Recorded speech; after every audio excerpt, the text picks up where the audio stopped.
So I wanted to expand upon some of the stuff I talked about in the previous video about focus.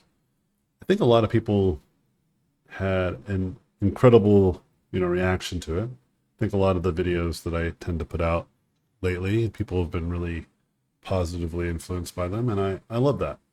I think that's incredibly awesome, and I'm always happy to see that people feel, you know, heard and seen, and also feel that I'm speaking to some of their concerns, which leads me to this video because there was a couple comments um, that weren't like, just to be really fair to the commenter, wasn't like negative, wasn't like um, mean spirited or bad faith. In fact, the fact that they weren't is why I'm talking about them now, because it felt like it came from a place of uncertainty and a place of,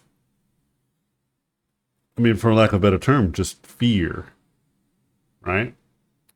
And I mean like unjustifiable fear, like justifiable fear. And that's kind of what leads people typically to lose that focus that I was commenting on, you know?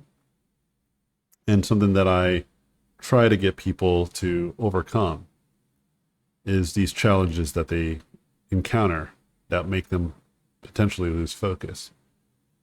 And so this is my attempt to do such a thing. Sorry, kind of stuttered step there. My words is to kind of speak to those individuals who also might have listened to what I said, might have agreed with a lot of what I was getting at, but still feel overwhelmed, still feel like the world is against them, and that the odds are just not in their favor. And I kind of want to explain a couple things before I do, because it will help you understand the kind of person I am, where this advice comes from, and then also how I think it could help you. So, starting with just like me, I think for me, it's very obvious that whenever I find a challenge, I generally just hyper focus and try to overcome the challenge, generally speaking. And it's become clear over the many years of doing this, being part of the industry, teaching lots and lots of artists throughout these many years, and encountering all sorts of different personalities and all sorts of different types of individual challenges. I've learned that many people don't have this built in. They don't automatically think, okay, I have this problem, so now I better tackle this problem head on and just get it done. In fact, the opposite tends to be true. People, they might recognize the problem, but then they get stun locked. They start to overthink. They start to overplan. They start to um, list out all of the reasons why they can't do it in their own minds. They start to get in their way. And I'll make a whole video about self-sabotage. I have a few friends and a few students that I've been really helping get through a lot of this. And it's very prominent, which also leads me to another series of videos, which I've also realized is that a lot of people just don't know what it means to become a professional artist. But again, these are all things that I will address in future videos. But what I want to talk about is like, I personally, whenever I have a specific challenge or whenever I run into a specific conundrum that I want to try to accomplish, I usually attack it head on, you know? And I realize that this is just not how a lot of people operate. And for those of you who might have heard my video talking about focus and might think to yourselves, yeah, that's all well and good, but what if this, what if that? How about this? How about that? Like, and have a pretty nihilistic perspective on a lot of things in the business. Rightfully so, to be honest. There's a lot of good reasons to be fearful. I think are missing kind of the harder point that I was trying to make in the video too. And so I'm going to make those points now. So one of the things that I would say, somebody was asking about, like, which they felt like the industry was is such a mystery. They felt that the industry has so many secrets on how to even accomplish these goals. How does one even get to a point where they can become a concept artist or illustrator? And if I don't know, then how can I focus on what I don't know? How can I like work towards something I don't even know where to begin? And again, this is, I think, a very fair assessment of your current understanding of what's going on and what's going on around you. I think that a lot of this is pretty reasonable, but then to me, it's also very reasonable to understand what I'm about to say, which is that it might not be as complicated as one might think. I think the development of a larger project in video game can be complicated. I think in terms of like what it means to make something like that, like big projects come to light, that can be very complicated. And understanding all the systems that go into making something like that work can and will most likely be complicated most of the time. But what I find isn't complicated is what it takes to be as good as you need to be to get these opportunities in the business. Because you can just look at the body of work of the people that you admire deeply and then use that as a stepping stone of at least some early standards you can set for yourself. I have done this. I remember when I wanted to work, I just need to redo this arm. I keep trying to fight it, but I just need to redo it. I'll come back to it in a bit. Actually, no, I'll just come back to it now. I was trying to make it work, but then just wasn't working. I remember when I wanted to work for Blizzard Cinematics, I ultimately just looked at Blizzard Cinematics. And I looked at all the artists and all the people who worked in that part of the business and just admired a lot of their work and tried to understand how to do it for my own stuff. And this comes at a time where there is far less information. This is like 2006, 2007. I believe YouTube just got invented. You understand? Like social media and all this stuff was just starting out. Like it just began. It wasn't like this prominent thing that we all see and experience today. And yet I was able to kind of figure out what it takes by just looking at the people that were doing it. And I think this is really important to keep in mind, that if you are consistently at odds with what you think is available to you, and you don't think that there is anything accessible, and you don't think that you can accomplish these things, and you don't believe it's easy to focus, like all of these things, I think that that's absolutely going to stun lock you. You are going to ultimately believe it. Your mind will be convinced of it. It will go along with the ride. It will not challenge you. You know? It will accept that this is the reality, and it will accept that these challenges are genuine, and it will also accept that a lot of these things, when proven and validated, when you see articles about how this is happening and articles about people losing their jobs and videos of people talking about this, and you're like, yep, I knew it. Look at all of this validation that the industry is in shambles and I have no chance of succeeding in this. There's just nothing I can do about it. I think that when that starts to take root in your mind, it will be true.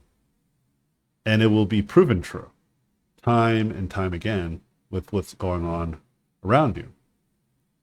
But this is why I like to adopt a philosophy of basically Don't find reasons not to draw and not to do what you want to do and what not to accomplish the goals that you want to accomplish. Like, don't find reasons not to achieve these things. Find reasons why you ought to draw, why you ought to try to do these things. Like, find reasons why you should chase these ambitions, why you should capture your dreams. You know, not reasons why you shouldn't, because that well is bottomless, and it is true. There are the sad stories of like the Vincent van Goghs who never sold a single painting. Those exist. I just don't want many of my listeners to fall into that if I can help it. You know, if there's anything I can do, even if it's just sparking that inspiration and getting you going, and then the next thing you do is like maintain that momentum, and the next thing you do is start putting yourself out there, and the next thing you do, you start going to events and you start talking to folks, you start sharing your portfolio, you start putting your artwork in front of larger and larger audiences, and then all of a sudden you're going to be on the other side of this discussion. You're going to be on the side where you're helping other young aspiring artists accomplish their goals, their dreams, by sharing your life experiences and sharing what you believe to be helpful information. You know? But yeah, listen, is it hard to find good information on what it takes to make it from start to finish in this business? Yeah. I think this is why my mentorships tend to do pretty well, my tutorials. It's because people are thirsting for this information. I remember when I started out that I too was lost. You have to keep this in mind. I was not given the keys to the kingdom. Like, I was never told exactly what to do. I was told all sorts of things. I was told what I should have in my portfolio. I was told how to build a portfolio. I was told what people are looking for, like what recruiters are looking for. And as the years have gone by, I've realized that everybody was right and everybody was wrong all at the same time. It just depends, man. There's a lot of different studios with a lot of different needs and expectations. And it's really hard to determine what you need to do in your portfolio to just guarantee jobs. This is why I almost never give advice like that. I never tell people, hey, do this, and then for sure you'll get a job. I almost never do this. And in fact, many of my students will tell you, the thing that I constantly talk over and over again about is what you actually have control over, which is the quality of your work and letting people know you have quality work. That's it. If you have good work and you share it pretty aggressively and pretty often, and you let people know, you go to events, you show your portfolios at trade shows, and you get feedback, and you just keep following that path and rinse and repeat, whatever is affordable to you, whatever is within your means. This is the benefit of an online community, is that you can achieve a lot of these goals without actually traveling. The more you do that, the better your odds, because that's all you have control over. You have no control over anything else. You don't have control whether a studio is prepared to, like, hire you, because they might like your work, but you might not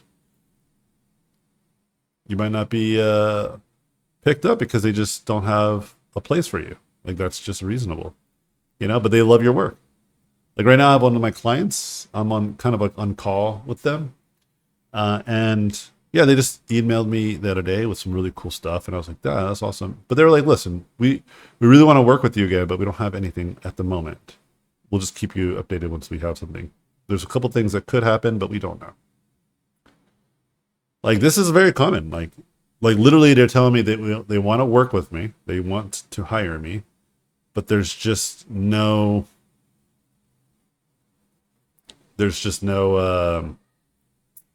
God, like work, you know? And then other clients that I work with, they might reach out to me, but I might be too busy. You know, I might have no availability.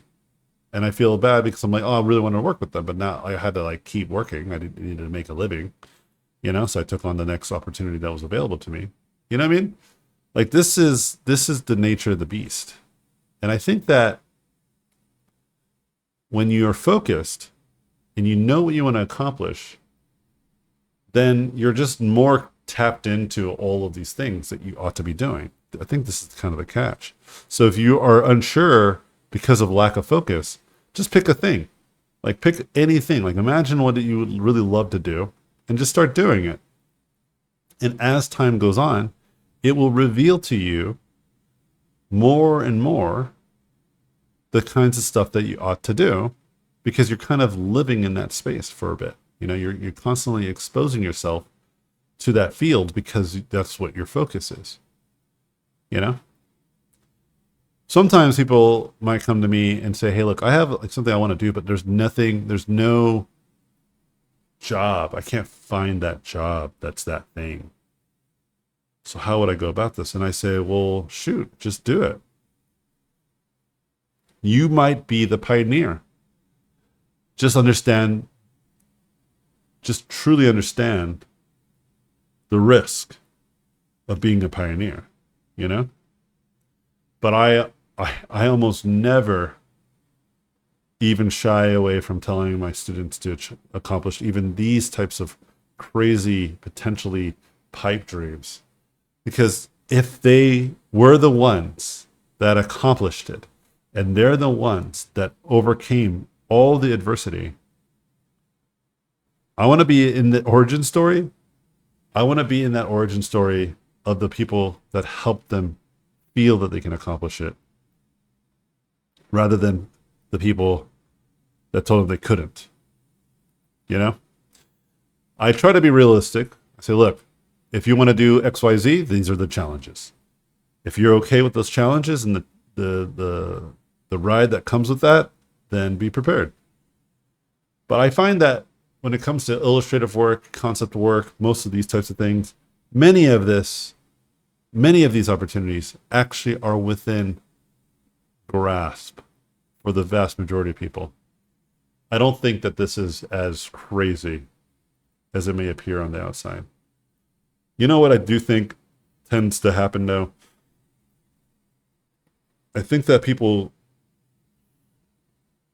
you know, look at like some of the big stars and big hits, like people that make stuff that are incredibly unique and interesting and of their own creation. And many people want to do that kind of stuff. And I think that is much harder to accomplish. And so telling people that all of us can do these very novel things does seem a little bit more, you know, fantasy. And I get that. But I just am not going to be, I am not that person that's going to be the one that says, nope, you can't do it ever. Find someone else that will do that for you, you know? And hopefully they can give you some reasonable insight on why you shouldn't do it. And then also find a good supplement that aligns with your ambitions and your goals. But if you have something that seems pretty fucking crazy, I think it's just best to tell you that it is crazy, but go for it. If you really believe in it, then put your money where your mouth is, you know? And I think the more and more we get people to aim for the stars, more and more people will land on the moon. And I think that's kind of the deal. That's kind of the intrigue that I really, really love about people's journeys and their goals and their ambitions. And so if you're one of those people that have a really hard time with focus because you're thinking that there's so many ways you can go, there's so many different directions that you can, you know, really be happy with, I think it's just important to just pick one of them for now and kind of buckle your seatbelt and do that for a good amount of time. I usually recommend people to try to do something for at least 2 years meaningfully to say that they've given it a pretty fair shot. And if for whatever reason it's still a hard time for you and you're still having a lot of challenges to overcome, then just understand that that's what it is. And if you want to continue this journey, if you want to continue pushing, then continue pushing. But if you are like, I gave it my good effort, I don't know if I have any more time in me to keep doing this, fair enough. I know this world is not kind to people, so I'm not going to be trying to convince people to constantly chase something if it's starting to really affect them negatively. But man, I have tried so many different things in my life, and many of the things that I wanted to accomplish ended up being accomplished at some level. It just took time every single time. Like, it was never easy.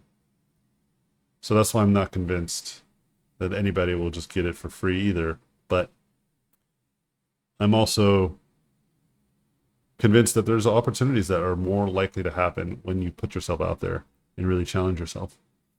Again, be very realistic. What I will also say is I don't want people to quit their day jobs and go all in. I think that that's all fine and good, and it's very romantic, but it isn't very realistic. I have plenty of great origin stories, friends of mine and students of mine who did have a quote unquote day job, and with diligence and hard work, they ultimately were able to stop and do their own thing now. They don't have a day job. They work as a artist or illustrator for whatever project. And it's fucking beautiful. And I love seeing it. But they didn't have to quit their job. They were able to do it on the side. It's kind of like what I'm doing. Like right now, I'm actually in the works of building an art book. I've decided I'm going to do this, and I'm already pretty inspired about a couple of things I want to do with it. One thing that I am going to do too is I want to reach out to some publishing folks and see what that might look like. I also might just self-publish using some online storefronts, so that way distribution and all that good stuff is not crazy and it's pretty easy. But it's just a matter of just trying stuff out, seeing what works and what doesn't. But we'll see. But anywho, yeah, man. Try to not be too hard on yourselves is what I'm getting at too. Like, I think a lot of you guys are much harder on yourself than you need to be. You're throwing in the towel because perhaps somebody's convinced you otherwise. And I don't know if that's right. I don't know if that's good. We need more artists. We need more creatives. We need more people telling interesting stories. We need more people making interesting interactive experiences. There's just not enough of them. Trust me on this, man. Oh, there was another comment that resonated with me, but I got to roll actually. I got to go teach. Just looked at the time. I'm trying to get this before my class, because after my class, I'm probably just going to pass out. I'm so tired. But one of the things that somebody mentioned too was like ADHD. And what I'll say quickly about that, and that's probably a whole different video, to be honest. People who might be a little bit more, on the spectrum or have some sort of neural, roadblock. I have some advice and some insight on that as well. But the best advice I could say for now, for those of you who might be in that situation, is I don't know if you can necessarily get rid of ADHD. This is beyond my depth, to be quite honest. But what I do know, as someone who has people in my life that do have ADHD and also autism, what I could say is it's just about management, like learning how to manage these things. And some management styles work better than others. But recognizing that you do have these challenges is like the first step, because then the next step is to learn how to create systems to manage these situations. But yeah, like I said, that's a whole different video for another time. I just don't have the time right now, because I got to go teach. But yeah, again, just to be very clear, a lot of the comments have been incredibly thoughtful And these ones really hit me because I feel for you, man. I don't want you to feel like you're alone. I hear you loud and clear. I think you are closer than you realize. Just don't give up on yourself, and don't let other people convince you should give up on yourself. Really give it a good fight before you dare give it up. Give it a real good fight. Really try to stay focused and see what happens. All right. I am going to stop here and go teach. I appreciate you guys as always. Cheers.